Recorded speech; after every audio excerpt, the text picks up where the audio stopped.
This episode is sponsored by Bigger City. Thank you so much for supporting us and helping our show to grow.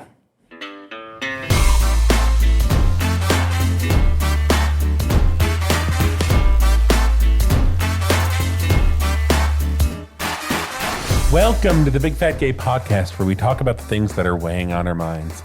I'm Trevor Keyson. I'm a super chub, and this year, baby, it's Gay Wrath Month. It's things are getting wild, and it's not about pride; it's about wrath now.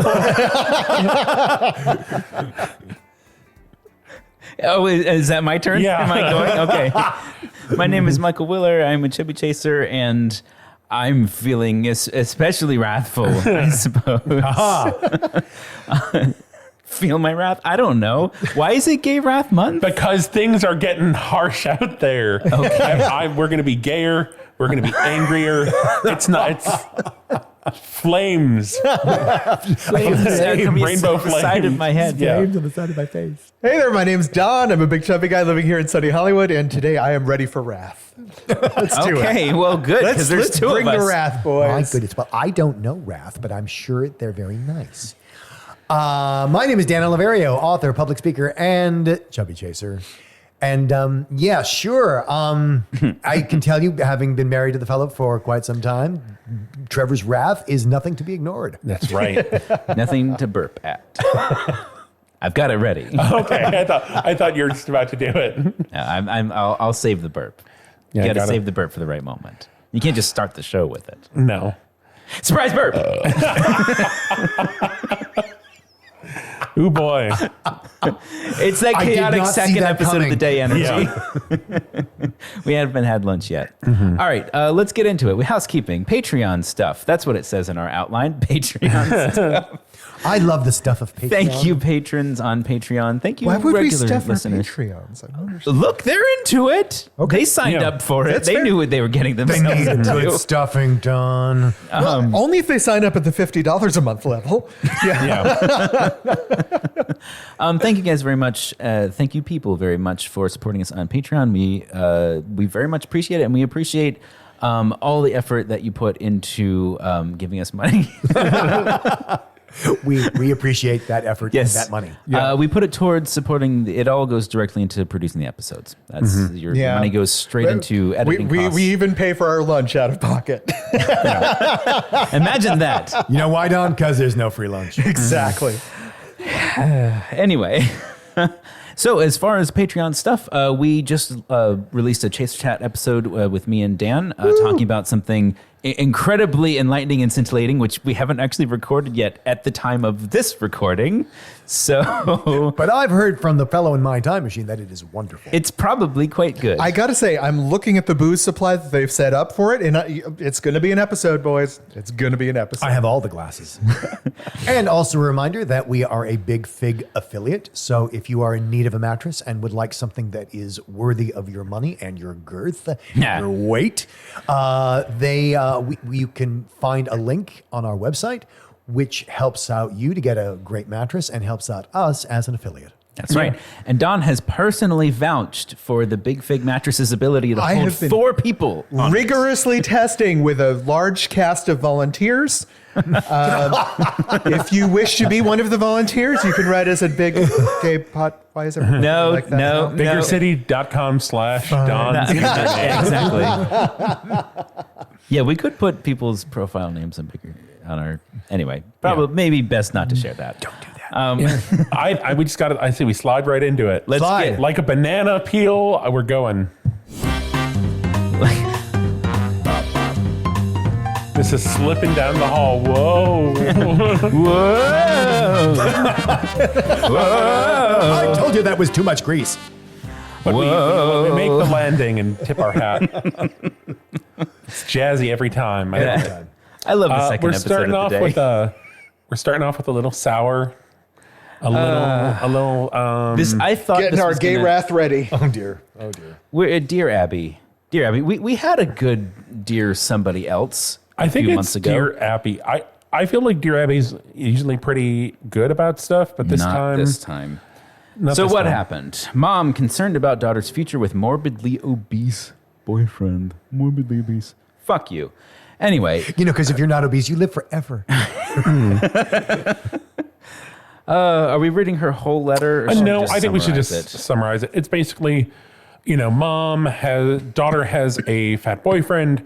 She's seen him get fatter over the course of the relationship and is up in arms about his unhealthy lifestyle. And Even though Can I apart- just say, Apart from that, he's a prince. yeah, Like, he Apart from treats her that- well. He's yeah. a genius. He has a great job. He's yeah, everything's great about him except for his weight. She does. So here's the thing that she describes him as super morbidly obese and limited mobility. But then at the end, she also says that she thinks he is how many times her daughter's weight? Like 4 times. And so if her daughter's, I don't know, 125 pounds, I don't know. I was doing the math in my head, like something about this doesn't track. But at any rate, I think it's highly likely the daughter is a chubby chaser. yeah, or a feeder. Maybe. maybe so. I bet the daughter seems perfectly happy Yeah. and probably more than happy, titillated, thrilled, Yeah. just living her best FFA life, and her probably finding out her mom's writing into Dear Abby. Yeah. And I think what's especially problematic is instead of a great response, which was be like, shut the fuck up, your daughter's happy, he's a great guy. That is not the response that Dear Abby gives. I didn't see the second half behind the ad break. Yeah. So what Dear Abby says is, wow, this is basically, you're right. This is an issue, and make sure your daughter doesn't get pulled down with him. And by the way, estate planning would be wise, since how long will he be around? Jesus, that's the part I tripped on. I can't believe. Oh, it's amazing. The only thing I appreciated about the response is she's like, you discussed this once, Yeah. which And then shut the fuck up. yeah, and I think that And come on, does the daughter not know this? Is there not enough fat phobia just in the ambient air not to know this stuff that if I didn't tell her it was a terrible idea, she'd never know. Mom walks in the door. He's fat. Oh my God, you're right. I never knew. Thank you so much, Mom. My love blinders have been on this whole time. Yeah, the one mom talks about love blinders. Yeah. I think the thing that gets me the most about any time someone's like, me saying you're fat and you're gonna die is gonna be The thing that you needed. Yeah. It's the perfect thing to say. Yeah. It is good. They have never heard that before. Or they've only heard it 1,000 times, and what I'm going to contribute is the 1,001 that's going to put it over. Yeah. Well, every fat person has a little internal barometer thing. You mean a clock? You mean like an odometer? Internal odometer. Yeah. Of Until the times. fourth digit flips, I can't hear what you're saying. I can't hear it. Yeah, it's that. It's, they're just waiting for for it to roll over and like, oh my God, I'm fat. The thing is, I would recommend estate planning for anybody Yes. at any time, but not because it's really only important because, obviously they're fat going to die. Well, and As opposed to the thin daughter who could never die or will only die, afterwards. Like she could get hit by a bus tomorrow. I mean, I would say the important thing about estate planning for fat people is there's so many more barriers because of fat phobia that it is so much harder to. Well, I think you're talking about burial or estate planning. Life insurance, burial, thinking about medical directive stuff, because all of these things are contaminated with fat phobia. Where, you have to think about, okay, if you want traditional burial, you need a bigger coffin, you need a bigger plot. Cremation, some crematoriums won't take fat bodies because they have this bizarre thing that they think, even though they're in the industry, they have misconceptions that fat people are going to melt and burn down the funeral home. What? He's not making that up. The thing is, though, that both members of the couple need this. Yeah. Because although the thin person may have some great default options to fall back on because, the industry is used to that, it still doesn't answer questions like medical directives. It still doesn't answer questions like, what about if there's any money? Is it all going to the spouse? Is there going to be any, there's a lot of other questions that has nothing to do with weight that you should answer. Fat people can get life insurance. Of course. Well, just because a lot of plans will not give plans to fat people. So like if someone has been trying to get a plan maybe through work or something and it was rejected, there are options. There are less options. And when I say of course, it means like it is available, but it may not be like for thin people where you can get it off a TV commercial. Yeah.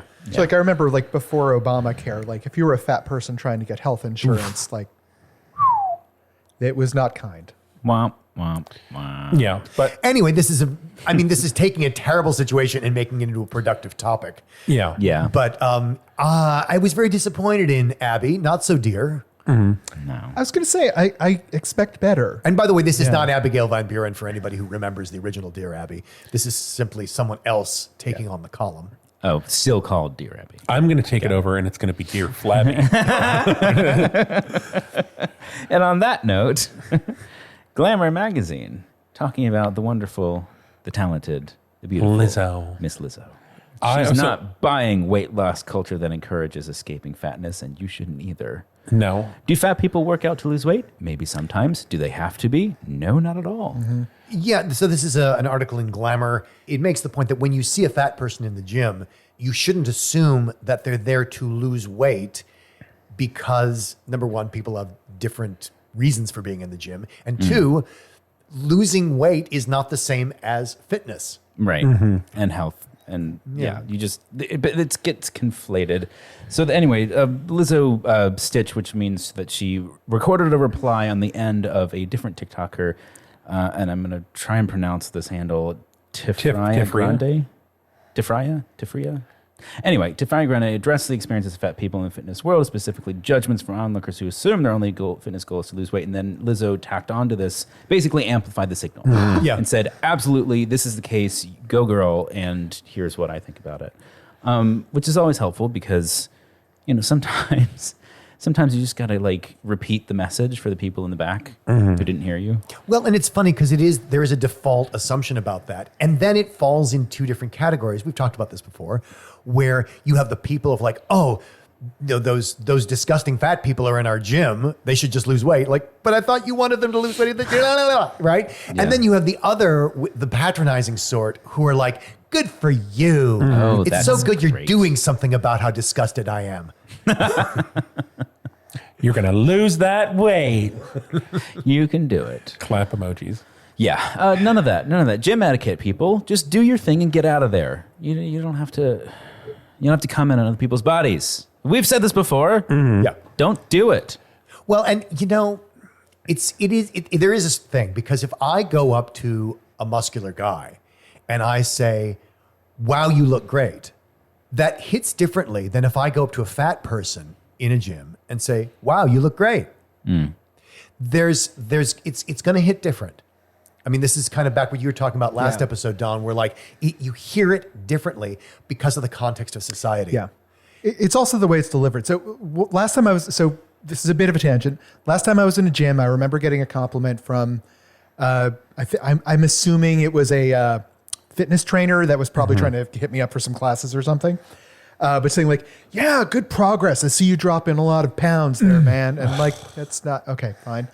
And so I didn't react well to that because he interrupted my workout. I wasn't there for any sort of interaction, et cetera, right? As opposed to that, I was stopped once by a janitor at the Griffith Observatory. Oh, I remember the story. Yeah. Who stopped me after my hike. I got to the top and I was walking around the observatory and just taking a breath and looking at the view. And the janitor said to me, hey, I see you just hiking up that hill like all the time. And like, just want to say, like, you're making really good time. Like, damn, like, I wish I could do that.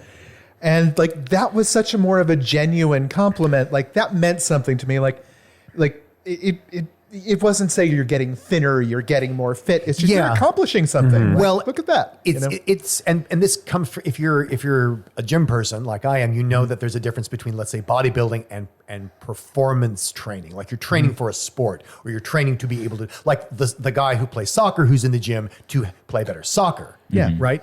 And whatever that means doing in the gym. So the distinction I would make there, because I'm sure there's a lot of people going like, well, what's the difference? The difference that I'm hearing is that in the stare compliment, they're complimenting a performance. Yeah. it's absolutely performance. And that person could be of any size that they're complimenting. They're complimenting a performance that you have gotten faster in your time up those stairs, which is different than, oh, I've noticed that you're a lot thinner. Yeah.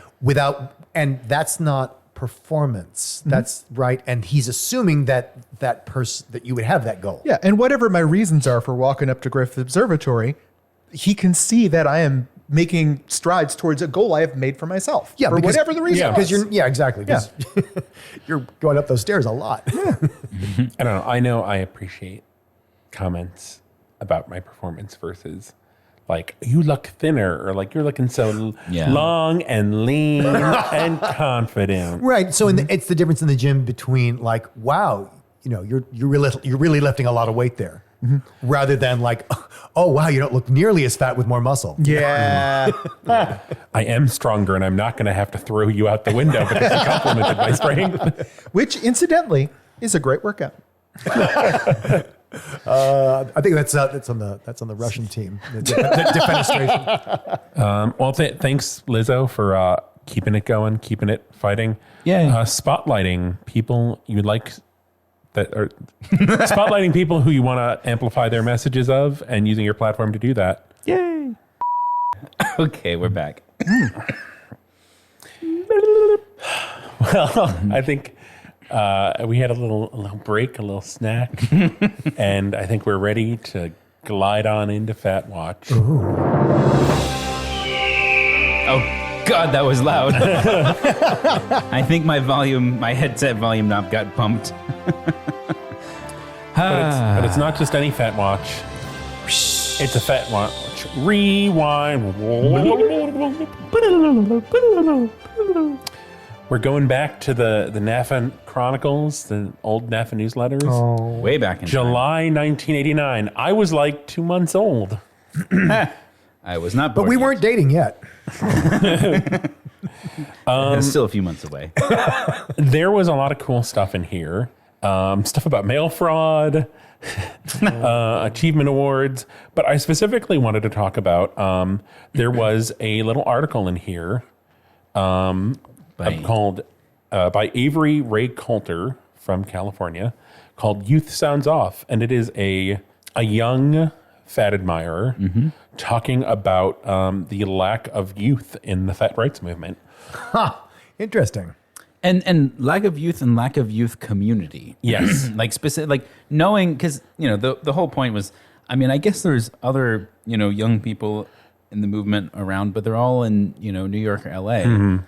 And I'm not. And it would be great if we exist, if we're out there, let's all get together. Let's hang out. Let's have a good time. Let's support each other. Let's invade the schools. Yeah. Which word choice. I would love a follow-up with this person to find out. That would be amazing. Yeah. If they found it. But I like the whole point of saying like we need to like create these support systems earlier because, by the time most people have found kind of the fat acceptance movement, they've already been gotten to by the diet industry and all these other really negative groups.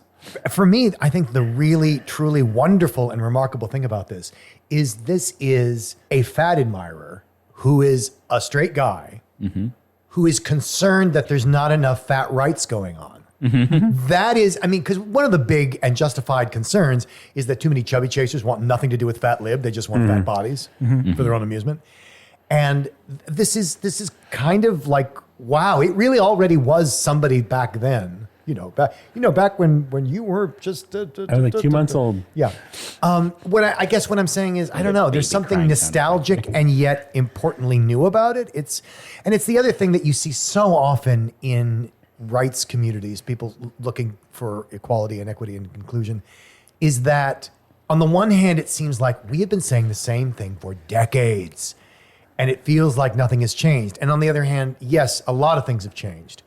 But you keep hearing the same, when you look back in time, they were saying the same thing then that we're saying now. What did nothing happen? But like I said, I really love that this is a chaser speaking up for fat rights. That's incredibly important. And wanting to create community for other chasers, and not exclusively for other fat admirers and chasers. But I mean, that's, as we have talked about, chasers don't talk to each other. Nope. Typically. I was going to say, every time I hear someone talking about rights for fat people or equality for the fat, it does always seem to be coming from a fat person. And while I appreciate that, and like we should be extolling our own message, it would be nice to have somebody like this that is as visible, standing with us. Well, and I think he talks about like trying to get to FAs early in their sexual careers, quote unquote careers. And I think that's so important because I think there are so many chasers, FAs, whatever, who identify this part of themselves early on, but find out that like, okay, I can't talk about this. This is not accepted. Completely this is not accepted. This is like, I will just try to bury this as deep as I can, and it will never ever come out. Last episode we talked about the guys who are afraid to go on dates in public, and it's because it's still not accepted. And I like seeing that there was this cry for community and helping people early on so long ago, but and it has gotten better, but it's like, but not a lot. Yeah, it could be a lot better.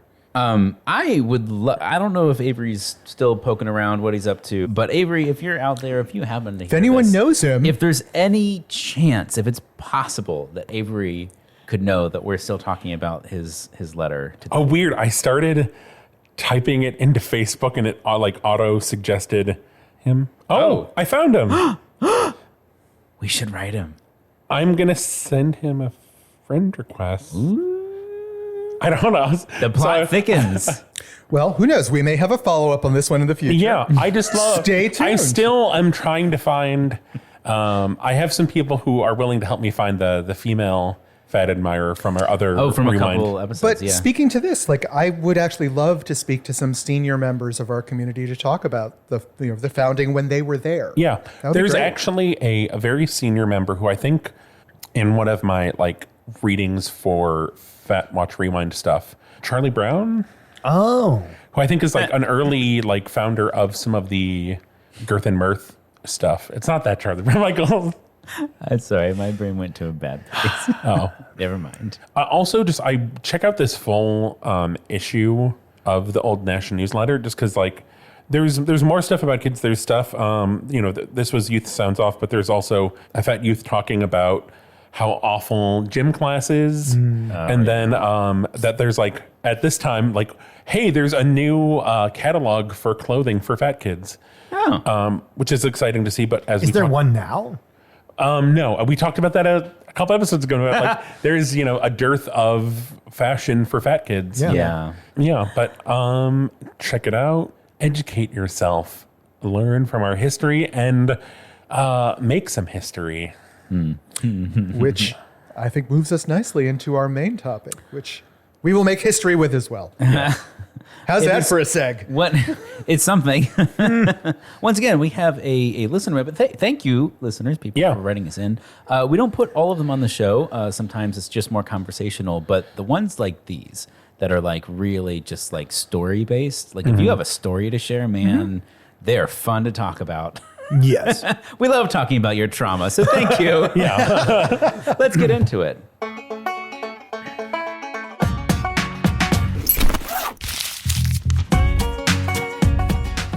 So David writes in, hey boys, I've been listening since episode 1 and haven't missed an episode yet. Well, thank you. That's a lot of dedication. Hey. We appreciate it. Thank you so much for the show. It's completely changed my relationship with my body. After the discussion of chasers who freeze up in the bedroom last episode, I wanted to ask about a hookup I had a couple weeks ago. I'm a super chub, and I got a Grindr message from one morning from a gorgeous guy. Imagine Jesse Williams and Take Me Out, but very tattooed.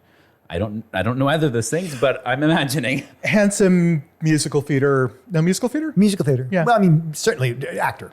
Yeah, he looks like he would play the bad boy types. Okay. The information he volunteered for me was that he was single, had mostly been with cis women and also some trans women, but he said I was his first guy. I'm non-binary, but more or less present as male. So I feel pretty comfortable with the idea of him being into me as a curvy femme guy. When I got to his place, he had the TV blasting and he shushed me if I spoke above a whisper. That felt to me like he really wanted me to be kept a secret. At the same time, he kept repeating himself about how he couldn't believe I was there and my presence seemed to genuinely be blowing his mind. Okay. He started out strong, but did eventually get to a point of just laying on his back on the bed while I worked on him. This sounds familiar. Don is having flashbacks right now. But I'm not bitter. Laying his back on the bed while I worked on him, basically giving no feedback outside of being rock hard. Yeah. Which is not really giving anything. It's just the visual representation of what's happened. Anyway, at some point, he told me to stop because he was getting too close and he still wanted to go a step further. This will be important later. Yeah. So we cuddled for a while. That turned into him looking for porn that he was into on his phone so he could tell me what he wanted to do to me. He mentioned some pretty niche kinks that I'm interested in exploring, but haven't had the right person to explore with, so it felt like we could be a really good match sexually. He was using gay BBW as search terms, which, quick tangent Yes. here. When I read this, I shrieked with delight. I came down from upstairs like, what's wrong, honey? On our Google Analytics, gay BBW is the top term Number of one. how people find us. Gay BBW takes people to our website, or the people who go to our website are searching that primarily. Yes. So interesting. Because they usually don't know the word chub chaser. I think that, yeah, Yeah. exactly. He was using gay BBW as search terms, so I taught him the words chub and chaser and pointed him towards bigger city. It was a long cuddle, something like 90 minutes, and even so, he had to stop me from playing with him a few times, even gently and absentmindedly, because he said he was so turned on. Eventually, he seemed ready for my ass, so I ducked out of the room for a minute, and when I came back, he was snorting a line of coke. And here we take our left turn.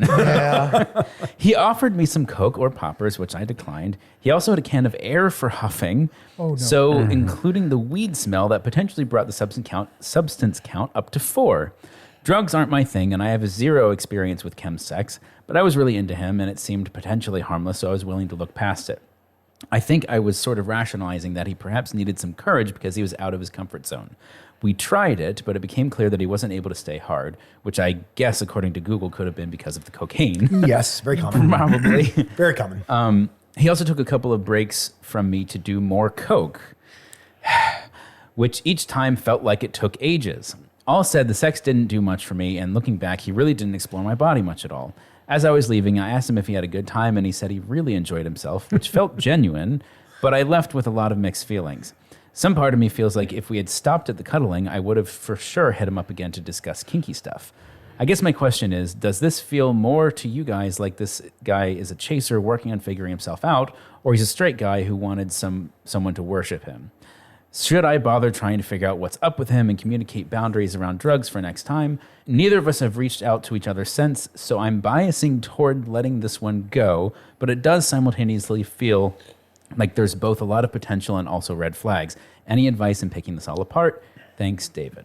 Oh, why, yes. Yes, I have tons to say. Holy moly. So There's a lot there, David. David, thank you for writing us. For this, and I'm sorry, and what do we want to unpack first? Boy, First off, let me just say you're not alone. Yeah, You're not the only one who's had this experience. This is so common, just in the sense of whether it's like Don was saying before, the so what do you call it, chaser lock, The chaser freeze. chaser freeze, and the drug use, and the sort of is this experimentation.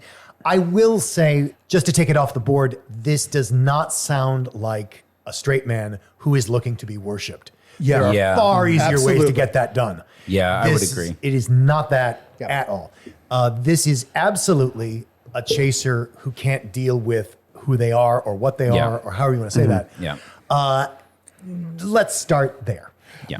I will also say, I've encountered a certain gentleman in the community who had told me that he had never been with a guy before. And then I found out from other members of the community that like, oh no, that's like he has, because I've been with him and like, it's a whole like he has a fantasy around like, I've never done this before. So I think that actually is kind of like a kink of like role play as like, Sure, but it doesn't change the basic fact Yeah. that this person is extremely Right. uncomfortable with who and what they are. yes. Right. And that may or may not have anything to do with fatness. It could just be a gay thing, straight up. Yeah. Maybe, but Well, I'm just saying there's lots of reasons, you know. yeah, yes, in the abstract. Yeah. I think in this particular case, Yeah. fatness is absolutely involved. Yeah. Well, he definitely wanted to be there from what? Oh, yeah. When the pop-up thing on the turkey is up, the turkey's done. Yeah, That's all, the thing with guys is because of that turkey baster, the body doesn't lie. Yeah. Yeah. People can say whatever they want, but the body doesn't lie. Well, and just the idea that when they were cuddling, just sort of casually playing with the guy's dick was almost about to make him come just from that. That's, come on. And what's really critical here, and why I said before, this will be important later, he doesn't want to come. And to me, that sort of bifurcates this. He doesn't want to come. I know where you're going. Well, there's two things that are possible here. One reason he wouldn't want to come is because that would make him gay. Interesting. Yeah. That would make him gay because then he'd enjoy it. And no, that's possible. Do I think that's the most likely? No. The other possibility is that coming will, as a lot of guys know and some women know, that will break the fantasy. Yeah. And all those feelings of guilt Yep. and self-loathing will come rushing back like a rain of bricks That's my thought. in the seconds after orgasm. That's really interesting. That's that was my a whiff headset. on me. And I have totally did not definitely, get that. I have been with not been with, but heard from so many chasers and some gainers, for example, who do not like to come because of what it feels like right afterwards. Yeah. I've been with guys. I tell the story in my book of someone who he had to rush out as soon as we were done with sex. I said, no, let's stay, let's cuddle. What's up? He's like, no. And I found out later that, because he went to his car and started crying right after we had sex. I was with someone who did that too. Every time he came, he always started crying. Yeah. And it was like heaving Wow.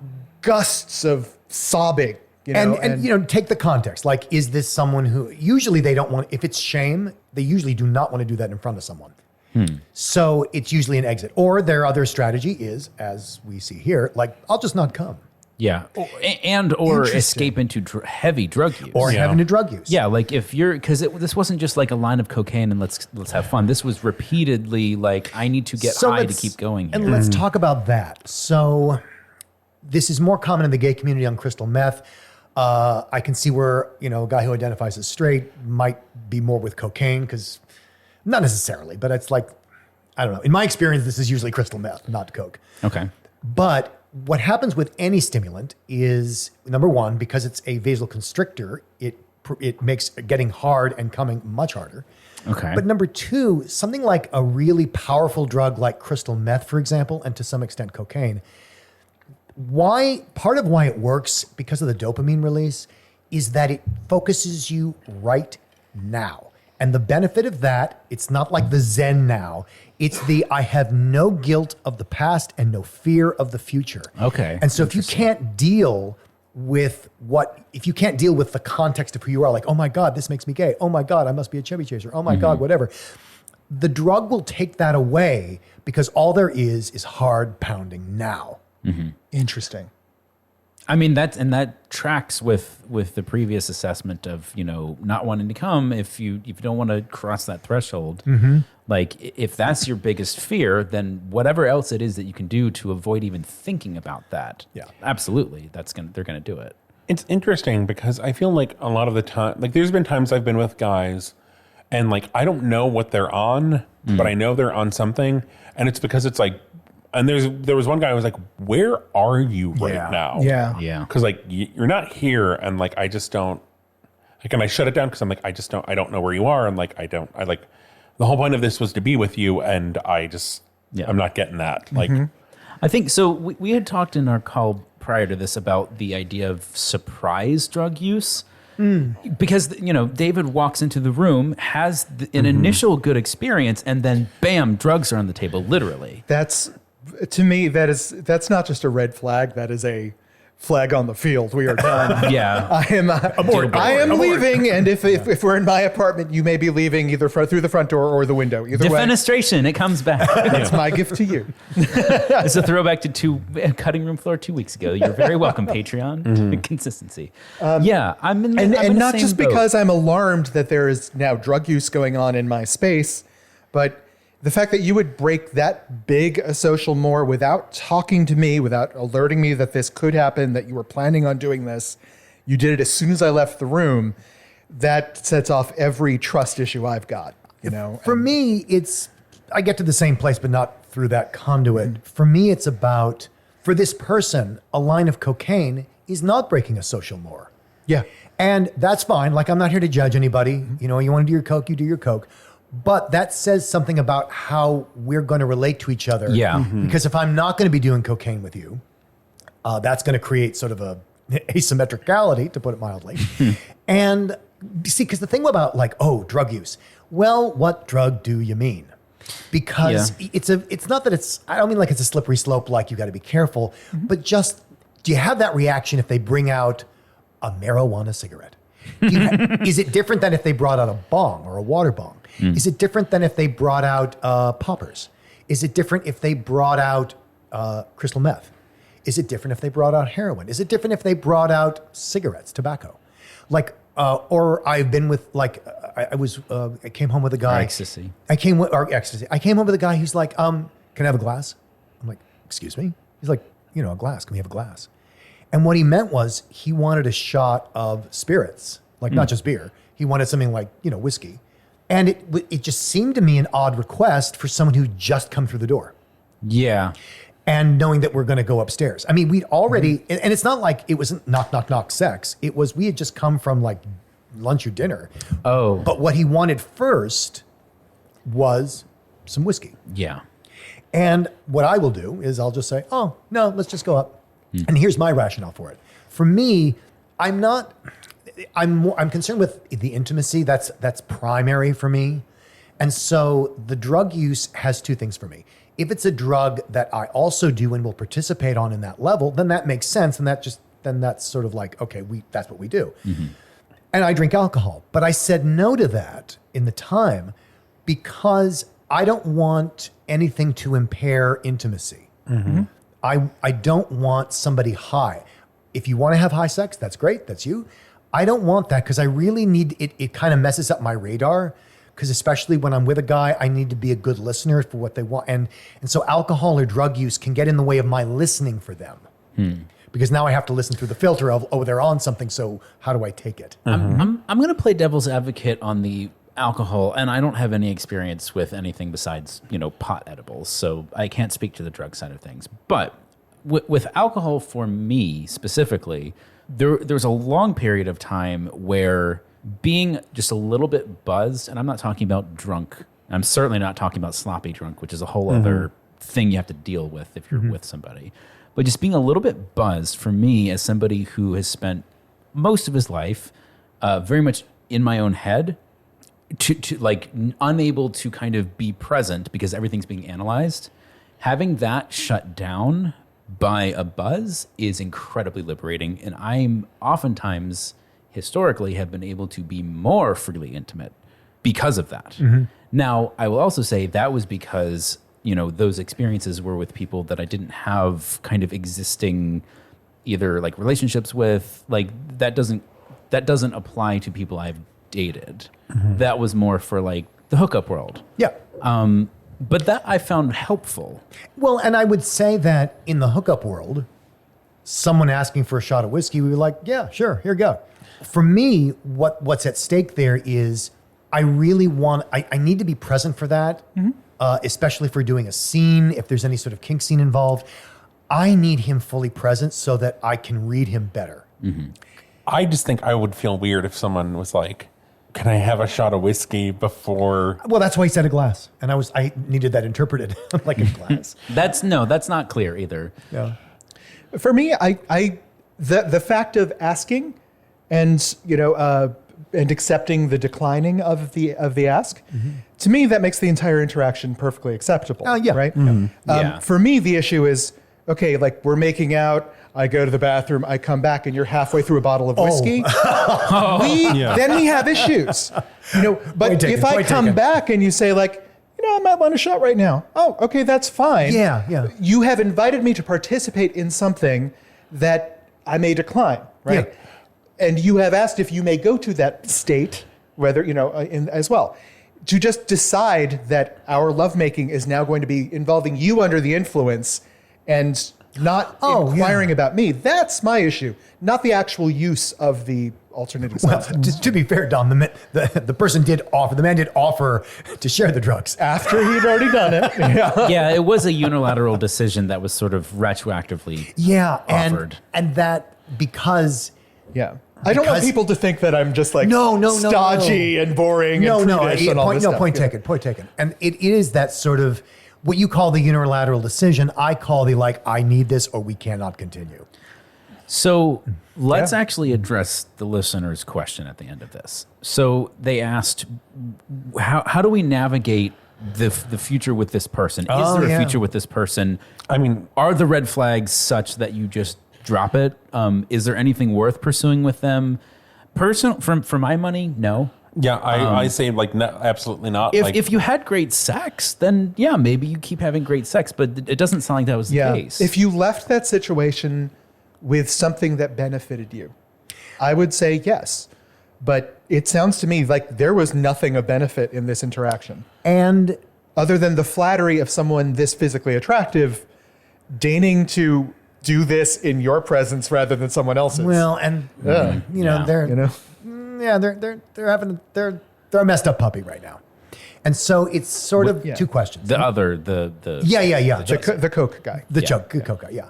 Because he's just got all these chemical strategies for dealing with who and what he is. Yeah. There is a narrow avenue that one could pursue this, but it's pretty narrow. One is you'll notice that there's been no communication from the chaser. Like it's not like, oh, I had a great time. Or, geez, I feel really bad about how it ended. None of that. It's just been zero, which is to be expected given the setup. I mean, communication and openness is clearly not this man's strength. Yeah. Yeah. So I wouldn't expect that. If it did come, you could address it then. If it didn't come, and again, this is really about how much work and possibly danger do you want to put into this. You could say, I had a great time with you up to this point. If you ever want to get together again without that, I'd be up for it. Period. End of statement. my thing is did they though? The listener I think so. I think there was opportunity and interest, and I would have had a second date if this hadn't happened. I think that one thing you really have to consider before going back with someone like this is even before the drug use, blasting the TV and asking you to whisper in his apartment. everything about it is just Everything about it, yeah. That's beyond a red flag. Well, that's why I said how much work you want to put in. Because you might be there at the point where you need to rehabilitate a drug addict. Are you up for that? Yeah, once that door has been opened, it doesn't matter what boundaries you set going back to this person. That is always going to be in the back of your head, and it's probably just going to turn into him doing the drugs before you arrive, or in the bathroom, secretly. That behavior is unlikely to change whether or not you set a boundary with him. especially because he's shown that he doesn't think there's anything wrong with it. Yeah, there's just so many. It's the rehabilitating an addict, getting someone comfortable with being gay. It sounds like Probably. yeah, getting them comfortable with being a chaser. yeah. On top of that, And let's face it, all of these things that you're describing are full-time issues to tackle. Yep. Which and the only thing I would throw out there, because this is a thing, if you, the listener, if there's a space in which all of those sort of repressions create a sort of fantasy excitement, like if you don't care, then okay, maybe there's something there for you. But I would still put it in this box of that's all that's ever really going to be. And if that's fine, maybe go back. I have met many people who really like the idea of finding someone to fix. Well, no, not even that. I just mean somebody walking into it I will be treated like an object, and that's hot to me. yes, I do. Gotcha. yeah. I get that. Yeah. Especially I think the whole straight boy, this, I am the forbidden fantasy. You shall worship me and never know me again. Yeah. I shall. Yeah, but that is so not this chaser. No, it's not. It's so not this chaser. I think it's the Genie Wish version of that. It's I'm wishing for that, and it's this is the twisted reality. No, I think that. the attraction, if there is one, is that it is hyper masculine danger sex. Yeah. Yeah. Yeah, exactly. So Personally, I wouldn't necessarily pursue it. Now, if you're short for options in your area, if this is Get to another area. I just no. Yeah. Never settle for this. Never it seems not worth it. I think there's nothing really worth it about it. It's just so like there's so many layers of like, oof. The question I And always you're ask probably- is if this was happening to a friend of yours, would you be happy for them going after this guy and looking to... It depends how they were going after them. If it's like Michael said, it's like they are such a fucking man and it is so fucking scary. I love it. I'd be like, good, well, good. You know, you got there. Yeah, I know what you got there. And agree. I would point the listener towards exactly what they wrote, which is you left that space feeling like your body was not explored at all. Yeah. That is not going to change. And that's soon. not going to change. Yeah. So if that's not worth it to you, given the rest of the experience, then don't. Yeah, it's don't like go. if you put in a tremendous amount of work, that might change in the future. But you know what? You cannot, because it's gonna turn into a project. Yeah. And it, God help you, a relationship. No, it's not. Ooh. But the thing is, I guess what I mean by relationship is like what I call an entanglement. Oh, yeah. You're stuck in something like gum on a shoe. It's- But my point is that you cannot, even in not this case, I'm telling you like something that's a little rosier, you can't fall in love with someone's potential because Yeah. that's not them. That's your idea Yeah. of what their potential Yep. of. Yep. You can't fall in love with potential. This like level of entanglement, it's like, so in high school and when I was in my goth phase, I had a pair of bondage pants, which were these red, kind of like straight leg pants with straps and like hooks. So they like, it kind of was almost like you had suspenders hanging, but they were just on the legs. And I wore them to school and I sat in a desk and then tried to get up from the desk. And the desk came with me. And That would be this relationship. I had tried to have like three people help untangle me. Yeah. Yes. And it got worse. And then I just had to unhook the straps. And I'm like, I'm just not gonna Yeah, wear these. there I are- thought this was going to end in you having to take the pants off. No, I had just unhooked the straps. Okay. No, but I think there's a brilliant visual for the kind of entanglement, and not like this is a relationship, but I call it an entanglement that people get themselves into, where you need three friends to talk you down afterwards. Where Yeah. and you're stuck and you don't want to be stuck, and it was unpleasant, but I really like how they look on me. Like, stop it. And ultimately, Towards- all the power is in this chaser's hands to make this good or bad. Because you've given it away. Because you've given it to them. It's all in their court because you put it there. I feel like, whether or not you get involved with this guy and whether or not you want to begin with, you also need to know your own type. Yeah. Are you the kind of guy that can let go when someone proves to be harmful to you? If you're not, then you are setting yourself up to be crushed, possibly. I can't tell you the number of chubs that I've talked to who, like, I'll say, have you been with a chaser? And they'll go like, oh yeah. And I'm like, how was it? Because I want to know what they mean by that. And I'll come to find out that what they mean by I've been with a chaser is they've had a number of super hot guys who let them suck them off. And like, no, okay, that's not what we're gonna do. And I'm gonna make sure that you are never satisfied by that again. I'm gonna blow your fucking mind that you will never go back to that because you know so much more is available. You're a giver. No, because it's an injustice. Yeah. It's an absolute Yeah, that's injustice. terrible. And Dan Oliverio, public service. like, now we have to have sex. All right. Well, that seals it. No, I don't mean like that in that sense, but it's just that what I mean is that if you think that's all that's available, it is likely that you will keep seeking it out because you think that's all there is. You know? I know. Yeah. So It's like your analogy with like steak, Michael. If you think there are a lot of people who think they hate steak because, it always arrives like shoe leather. Oh, yeah, Yeah. sure. Yeah. You got to order something better. You have to know that it exists. Yeah. I mean, dear listeners, so I think like we all vote nay. Yeah. Yeah. This is a pretty firm no thanks. Unless you got a thing for like, Yeah. hypermasculine danger sex. But for instance, like the whole life, it feels like the interest was in the like, oh, we have similar interests and similar kinks. I don't think like you have to be able to trust the person you're exploring those kinks Yeah. with. 100%. And you absolutely. cannot trust this person. No. Yeah, Yeah. I would posit. Well, you can trust them to do what they did again. Yeah. Right. I guess that's, you can trust them in that you have no idea what they're going to do. Yeah. Although, thanks to this letter, I'm desperate to pitch a new show called Hypermasculine Danger Sex. I think we would blow ratings out of the water. Well, I think I that think is that's right for our the Discovery episode Channel. title. Yeah. Hypermasculine danger sex. All right. I want to write the theme song. Do we have a Let's- tip today?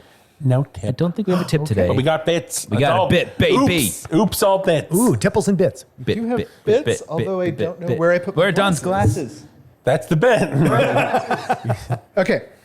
Go, So- go, go. Seeing as how we were doing an episode that involved cocaine, I figured, drug To be use- clear, in the listener mail, not in our room. Oh, whoops. So you brought a bear. Yes. Oh, So, jeez. since people have been getting high for literally thousands of years, their arguments that civilization was actually founded around beer breweries and not religious centers. I love it. There are plenty of those theories. And really, now. are they different, Don? Are they? So basically, humans may owe a lot of thanks to the humble, edible, /drinkable, /smokable, /snortable, /injectable. Holy moly. So today we're going to delve into the wonderful world of recreational inebriants of various types. Okay. Okay. I brought my seatbelt. So, well, we know how most of the podcast guys would react upon walking in on someone doing cocaine before sex now. But how would you react if you walked in on someone doing nutmeg? That's right. People used to get high on nutmeg. It's a weird idea now, but the fact remains that it is possible. It is possible. Interesting. But how much exactly nutmeg would it take for you to feel the buzz A fuck ton. for a quote unquote average sized human being? All right. 1 teaspoon. 2 tablespoons. 3 1.1 ounces, which is about 1 small store container of nutmeg. Okay. Or 6 whole nutmegs, which would be about 1.7 ounces ground up. The tablespoons. The tablespoons, we got 1 for tablespoons. That's a lot of nutmeg still. Yeah. Like the cinnamon challenge is 1 tablespoon. Ugh. And is this just eating it? Yeah. eating Or it. somehow getting it into your body without Yeah. Okay. it rejecting it. Well, and you don't want to dilute it too much either with other food stuff. 'cause So. then- I mean, I'll say the 1.1 ounces. Okay. That's a store container of it. store container of it. Yeah. That's just so much. It's either the store container or like all of them. All the nutmeg. Store container. What the hell? Okay. In fact, the threshold is 2 tablespoons, right? Okay, Trevor. It doesn't take that much, but Are you it's not apparently immune? not, it's not the most like satisfying high in the world. And I think it's compared to ayahuasca is the closest high. Really? I believe so. Really? Because the chemical is the same. Okay. I've think never not in done that- it. not It's in what- that quantity, I think. It's what they read. All right. Desomorphine is an injectable opioid derivative, is available all over the world, but it's most common in Russia and the Ukraine. It's a terrible drug that does terrible things to its users. We are not advocating for this drug. But what we're focusing on here today is its street name and how it got it. What is desomorphine best known as? 1, crocodile, because it gives its users scales and ulcers that look like reptile skin. Oh, fun. 2, Chernobyl blue, because it's blue and it makes all your hair fall out. 3, spinach, because it makes your forearms swell up like Popeyes.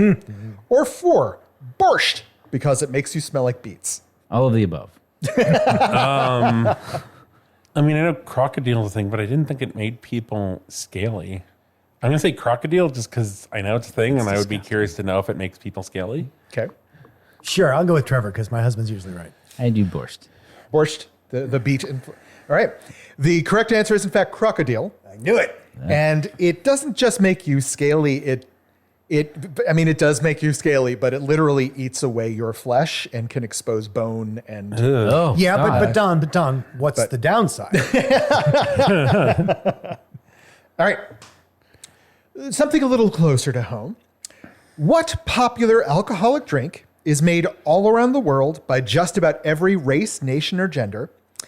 Hint, I doubt anyone here has tried it, but we've all heard of it.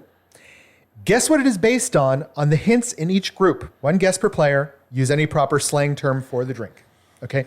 Ingredients probably include one of the following: apples, oranges, grapes, cherries. Oh, no, but you said that we have not likely had. You have most likely not had this. Okay, never mind. Hint 2. Likely contains one of the following: hard candy, sugar, high fructose corn syrup, artificial pancake syrup. Chambord. Equipment. Hint 3. Equipment frequently used to make this: a plastic bag, socks or towels. Well, Buzz. Moonshine?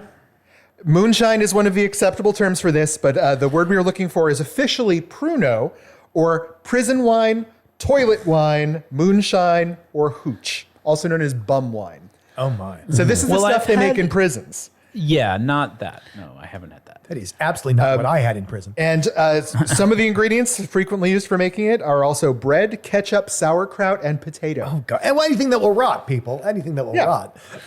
But yeah, this is apparently one of the most popular forms of alcohol in the world, just because, because it's anyone can available. make it. Okay, here's the fun one. Ready? What recreational drug was listed on the world's oldest known prescription? An ancient tablet found from Sumeria, written in 2100 BC. 1. Cannabis, also known as marijuana. 2. Opium. 3. Our old friend nutmeg. Or 4. Magic mushrooms. I'm going to say cannabis. Cannabis. We got 1 for cannabis. I've seen mushrooms. We got 1 for magic mushrooms. Because all you have to do is eat a mushroom. Isn't it? You don't have to process it. Yeah, you just eat it. That's Yeah, it. I think you might have to Domesticated. dry it for it to really work well. Only to but concentrate it.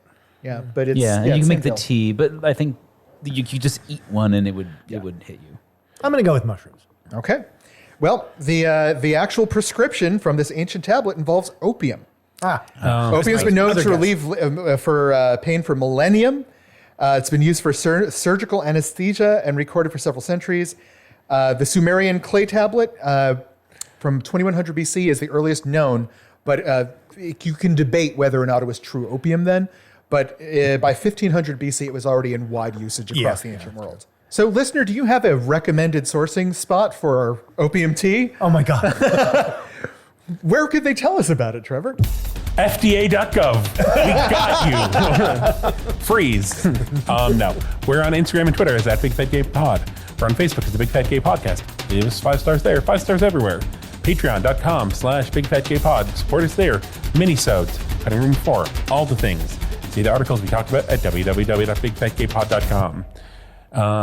Maybe you're thinking of having some opium tea, and you open your teapot to put in the opium tea, and it's, I guess, us dressed as mice again. And we bite your hand and we run off with the opium tea bags because drugs are bad. And so you better Watch out. Again?